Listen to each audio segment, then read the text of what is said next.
제5강 대승적 사회생활의 실천. 부처님 공부는 본래 나, 자 찾아가는 공부를 하고 있는 것 아닌가. 화두가 무엇인가? 이 먹보란 진이라는 음식을 맛보기 이전에 나, 누구나 평등한 나, 기쁨으로 음식을 삼았을 때의 나, 스스로 몸에 광명을 있을 때의 나, 바로 본각, 모든 이가 지니고 있는 오염되지 않는 본래 청정한 깨달음의 본체를 본래 나라고 하고 누구나 그러기에 우리는 불교에서 불성이 있으며 부처가 아닌 자가 없다고 한다. 지난주에 세간법에 대해서 우리가 공부를 했죠. 지난주에. 그래서 세간법에 대해서 공부를 했고 거기에서 그 기쁨으로 음식을 삼고 이제 그런 얘기가 나오죠. 기쁜 마음으로 행복한 마음으로 생각하면 음식이 이제 저절로 충족이 되는 거죠. 그러니까 그랬을 때에 나를 얘기하는 거 아니냐, 자아를 찾아가는 것이 바로 그거 아닌가 이제 이렇게 스님은 그 당시에 추론을 해놓은 거예요. 이게. 추론을 해놓은 건데 지금도 그 생각은 변함이 없습니다. 지금도 그 생각이 변함이 없고 한마디로 말해서 오염되지 않는 오염되지 않는 나 이제 그것을 말하는 거죠. 네? 그러니까 우리는 스스로는 오염되지 않았다. 나는 정말 올바르다. 오염되지 않았다. 난 절대 오염되지 않은 사람이야. 이렇게 얘기한다고요, 스스로. 그렇지만 그것은 내 모습을 감추고 있는 거예요. 내가 나를 감추고 있는 걸 누가 알아? 내가 알죠. 내가 알죠. 내가 알면서도 우리는 나를 감추고 생활을 하고 있어요. 감추고. 그래서 그러한 것들이 결과적으로는 어떠한 상황으로 쌓이냐, 이제 그 업으로 쌓이는 거죠. 업으로 계속 저축이 되는 거예요. 내가 나를 감추는 만큼 그러한 업이 계속 덮어지는 겁니다. 그렇기 때문에 이러한 것들은 우리가 약간 그러한 나의 마음을 숨기는 거에 대해서 두려움을 좀 우리는 가져야 된다. 두려움을 가져야 된다. 그러한 것을 당연시하는 어떤 그러한 풍토로 어쩌면 변했을지도 몰라요. 어쩌면 변했을지도 몰라. 어쩌면. 그래서 아무튼 염호되지 않는 본래 청정한 깨달음의 본체를 본래 나라고 하고 있고 누구나 그러기에 우리는 불교에서 불성이 있으며 부처가 아닌 자가 없다고 한다. 그래서 불교에서는 본래 나를 찾아가는 공부를 하고 있기 때문에 본래 부처가 아닌 자가 없다라고 하는 거죠. 불교에서는 누구나 다 부처라고 하는 거예요. 삼라만상에 부처가 아닌 것이 없다. 그 본래 그 자체는 부처다라는 거죠. 그것은 이제 뭐를 보기 때문에 부처냐, 뭐를 보기 때문에 부처냐. 우리가 이제 연기성에 대해서 배웠죠. 연기성으로 봤을 때, 중도적인 면으로 봤을 때, 부처가 아닌 자가 없다라는 거예요. 누구나 다 공의 어떠한 입장으로 공사상으로 들어갈 수가 있고, 그런 거로 봤을 때 부처가 아닌 자가 없다. 지난주에도 아마 그런 말씀을 드렸을 거예요. 아마 부처님의 어떠한 탄생과 예수님의 탄생은 어디에서부터 시작됐다? 어디에서 시작됐다 그랬죠? 고진멸도에서 고에서 시작됐다 그랬잖아요. 고통을 이겨냄으로 해서 극복함으로 해서 이제 예수님 내지는 부처님이 출현하시게 된 거예요. 그 고통을 이겨내지 않으면 예수도 없고 부처도 없었던 거죠. 그러니까 이제 그거는 이제 고행 뭐 불교에서는 그렇게 얘기하는데, 예. 그러니까 뭐 우리는 지난주에 그런 얘기 또 했는데, 우리는 그러한 고를 스스로 이겨내려는 어떠한 그러한 의지력이 있어야 되는데, 그러한 고통을 고뇌를 우리는 피해 다니려고 한다. 그런 얘기 했죠. 분명히 여기 아마 몇 명이 와나? 10명, 20명, 30명, 40명, 50명, 90명이 왔는데 80명은 다 도망가는 것 같은데, 고통을 다 피해서 도망가는 것 같은데. 아무튼 우리는 어려움이라는 그 자체를 어렵다고 생각하는 것은 바로 어리석은 중생심이에요. 어리석은 중생심. 우리는 무엇이든 할 수 있습니다. 할 수 있어요. 그래서 한마디로 말해서 우리가 시각적으로 보는 것이 신비로운 어떠한 세상들, 신비로운 어떤 물건들, 신비로운 어떤 작품들, 이런 거 보면은 신비롭잖아요. 예? 예. 그거 누구나 다 할 수 있는 거예요. 예. 그렇지만 신비롭게만 생각하고 나는 포기하기 때문에 못하는 거예요. 포기하기 때문에. 예. 이제 그러한 것이 이제 중요하다. 그래서 부처는 둘이 아닌 하나인 것이다. 그래서 좀 전에 얘기한 어떠한 연기적 어떠한 사고를 얘기하는 거죠. 각각이 아니다. 때로는 하나로 이제 정리될 때가 있다. 그런 얘기죠. 하나님 그러기에 아버지도 없고 어머니도 없고 남자도 없고 여자도 없어. 세상 바로 그 공이라고 할 수 있겠다. 그러한 없는 상태, 남녀가 없고 아버지도 없고 부모도 없고 자식도 없고, 이런 어떤 그것이 이제 어떤 공적인 면으로 보는데, 공은 완전히 비어 있는 상태가 공이 아니라고 얘기했죠. 공은 비어 있는 상태가 공이 아니다. 그러니까 삼라만상의 모든 이치가 하나로 정리가 되었을 때 공이라고 우리는 볼 수가 있는 겁니다. 그래서 원이라는 어떠한 그 개념, 원, 공을 우리가 그림으로 원으로 이렇게 표시하기도 하잖아요. 원. 그러니까 하나라는 거 아니에요. 다 한 무리 속에 있다는 거 아니에요.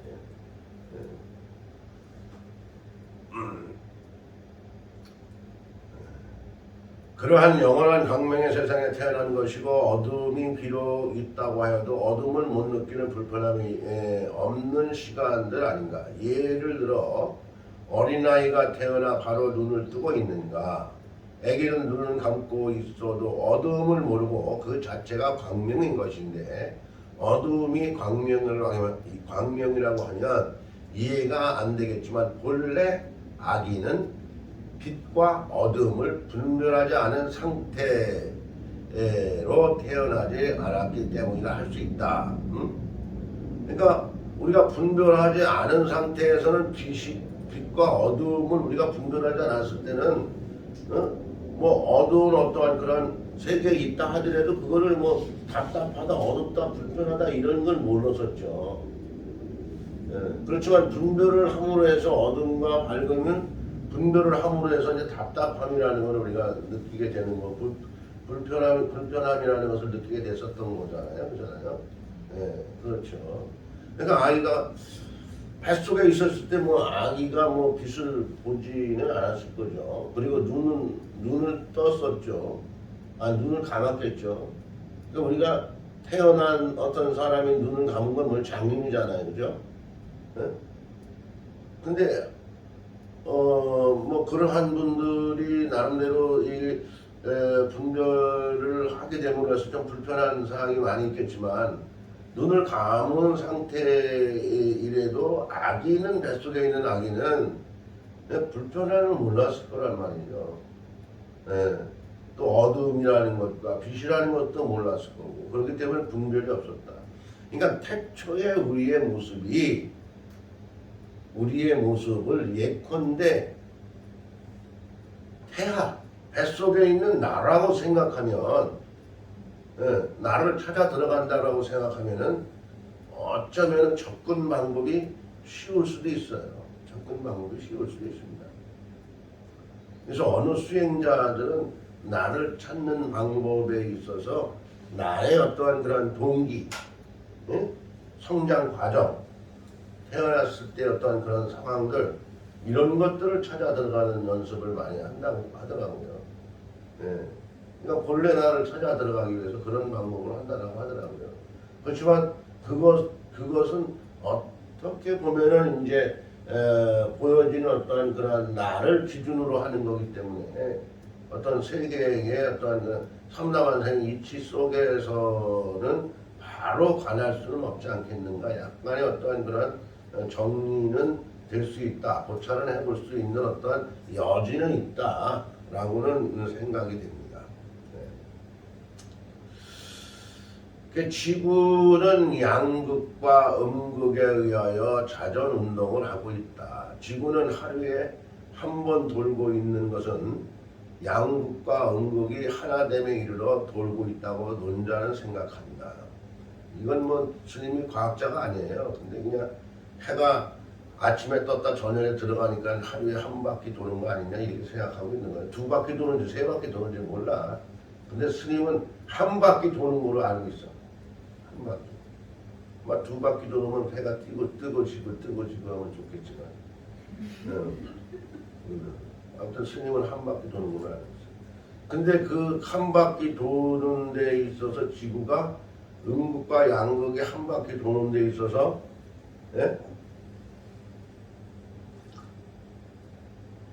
그 에너지가 어마어마하게 발생이 되는 겁니다. 그 에너지가 어마어마하게 발생이 되는 거예요. 그러한 지구가 그 공존하지 않는 상태라고 하면은요, 우리는 살 수가 없어요. 우리는이 아니라 모든 어떠한 이런 살아있는 생명체가 살 수가 없는 겁니다. 그거를 스님이 분석한 건 아니야. 분석한 건 아니지만 이거는 아마 과학자들도 증명이 됐을 거예요. 아마 내가 어리석은 얘기를 하고 있는지도 몰라. 당연한 것을 가지고 얘기한다 이렇게 생각할 수도 있어요. 근데 우리는 그걸 모르잖아요. 지구가 돌고 있음으로써 우리가 살아있다, 존재한다라는 것을 모르잖아요. 그러니까 지구가 돌므로 해서 그러한 에너지가 발생이 되고 우리는 그러한 에너지를 먹고 살고 있는 거예요, 사실. 에너지. 그러니까 오늘 아침에 밥 먹고 이제 좀 이따 이제 빨리 끝나고 이제 점심을 드시겠지만 빨리 끝났으면 좋겠죠. 오늘은 시험도 봐. 근데 밥을 먹겠지만 그 밥상에 나오는 그 반찬 밥도 에너지를 먹고 큰 거예요. 그러니까 그거를 그냥 밥으로 보는 것 자체는 단순한 생각이야. 에너지를 먹고 큰 거예요. 그러니까 우리는 결과적으로는 에너지를 먹고 섭취하고 우리를 성장시키고 유지한다. 이게 당연한 거예요. 당연한 거야. 당연한 거예요. 그러니까 항상 스님이 얘기하지만 호흡이라는 그 자체가 얼마나 중요한 에너지냐고요. 에너지를 우리가 섭취하고 있냐고요. 호흡을 안 쉬면 어떻게 돼? 5분도 못 버티잖아. 5분도. 근데 우리는 밥 먹고 살려고 한다. 이게 입버릇처럼 돼 있어. 밥 먹고 살려고 한다. 난 밥 먹고 살려고 이 짓 한다. 밥 먹고 살려고 일한다. 사실 그게 아니에요. 우리는 밥이 아니라 에너지를 먹고 사는 거를 모르고 있는 거예요. 그런 걸 찾아 들어가는 것이 본래의 나를 찾아 들어가는 거다. 본래의 나를 찾아 들어가는 거예요. 본래의 나를 찾아 들어가는 거예요. 이러한 현상은 이분법적인 현상이라고 볼 수 없는 것이 아닌가. 하지만 우리는 분별에서 벗어나야 함에 있어 분별심에서 헤매고 있다면 AI 인공지능 가상현실 세계로 접어드는 현실에서 새로운 변화되는 현상에서 뒤떨어지는 것은 아닌지 조심스럽다. 이제 우리는 그 정도는 알아야 된다는 거예요. 우리가 밥만 먹고 살고 있지 않다. 이걸 알아야 돼. 며칠 전인가 그 유튜브를 이렇게 틀다 보니까 스님은 유튜브를 잠자기 전에 항상 열고 그 몇 가지 프로그램을 보고 자요. 재미를 보는 게 아니라 아 이놈들이 어떻게 하고 있나. 아 이런 상식은 어떤 건가 뭐 이런 거 그런 걸 보는데 오승근이가 나와서 노래를 하는데 옆에 그 저 자웅님이 나오셔가지고 또 같이 하더라고. 자웅님이 김자웅이가 나와서 노래를 하는 거예요. 그러니까 그게 가상현실 세계, AI 인공지능 가상현실 세계를 가지고 얘기하는 거거든. 그래서 노래 딱 끝나니까 싹 사라지는 거야. 어? 그러니 아주 뭐 맥을 놓고 그 자리를 이렇게 오승근이가 지켜보는 어떠한 모습을 봤거든요. 그러니까 우리는 그러한 현실 세계에 살아가고 있어요. 그러한 현실 세계. 이제는 이제 뭐 신랑도 AI 신랑이 있을 수 있고 신랑의 AI 신부도 AI 신부가 있을 수 있고 실제 그렇다니까 이제 앞으로 봐요. 그런 세상이 와요. 그럼. 텔레비 켜고 끄고 하는 거 말이야. 보고 싶을 때 딱 켜고 신랑 보기 싫으면 딱 끄고 그런 세상이 온다니까. 그렇게 될 거예요. 그래서 이러한 현실에서 한국불교의 선수행에 있어 선정과 지혜를 고찰하면서 사회적 실천 덕목은 깨달은 이의 실천행으로 사회적 변혁을 추구하는 것이며 병들고 가난한 사람들이나 고통에서 헤매는 이들에게 지극한 관심으로 사랑이 필요할 수 있겠다. 그러니까 우리는 바로 나라는 것을 좀 알아차려서 알아차려서 어리석게 나라는 존재가 밥만 먹는 미련한 사람이 아니고 함께 기운을 먹고 살아가고 있고 모든 존재 가치가 다 소중하다라는 것을 알게 됨으로 해서 사회의 실천행을 좀 하자. 사회의 실천행을 하자. 나만 먹고 살려고 기쓰지 말자. 이런 얘기를 이제 한 거고요. 그러니까 타종교에서는 태교부터 시작하여 유아, 유치원, 초, 중, 고등학교에 철저한 전도 생활을 하고 있다. 이러한 교회의 시작을 살펴보고자 한다. 조선 후기 소란세자는 이왕은 1612년 광해군 4년에 태어났다.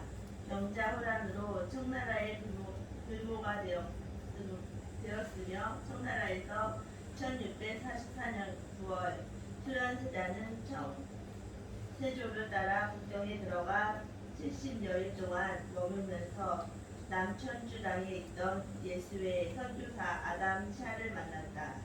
선교사 아담 샬과 교류하며 천주교에 신치했고 소현세자는 아담 샬을 찾아가 자신과 조선인에게 천주학과 과학기술을 가르칠 수 있는 서양 선교사를 동행하게 해달라고 부탁했다. 그 후 소현세자는 1645년 인조 23년 2월 18일 한양의 선교사 일행들과 한양에 도착하면서부터 조선 후기의 교회가 전파 시작되었다. 예, 이 교회 생활을 하면서도 이걸 모르고 계시는 분들이 많았어요. 근데 지금 이거 스님이 이거 찾아낸 거예요.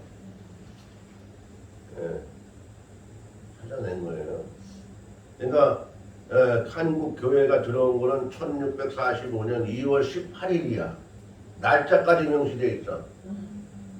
예? 명시되어 있죠? 한양의 선고사 일행과 한양에 도착하면서부터 조선 후기에 교회가 전파되기 시작했다.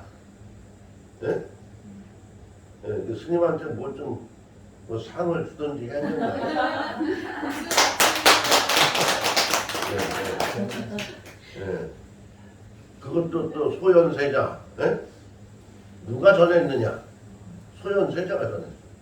그 정도는 알아야 뭐 교회 전도해야 되는 거 아니야?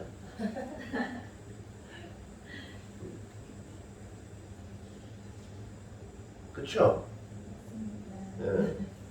그러니까 스님이 공부를 그 당시에 하면서 이런 어떤 기독교에 대한 어떤 그런 사상이라든가 전례적인 어떤 그런 어떻게 되었는가라는 것을 살펴보고 할 때는 우리가 내 어떤 그 종교에 대한 중요성을 알기 위해서는요, 타 종교에 대한 중요성도 분명히 알아야 됩니다.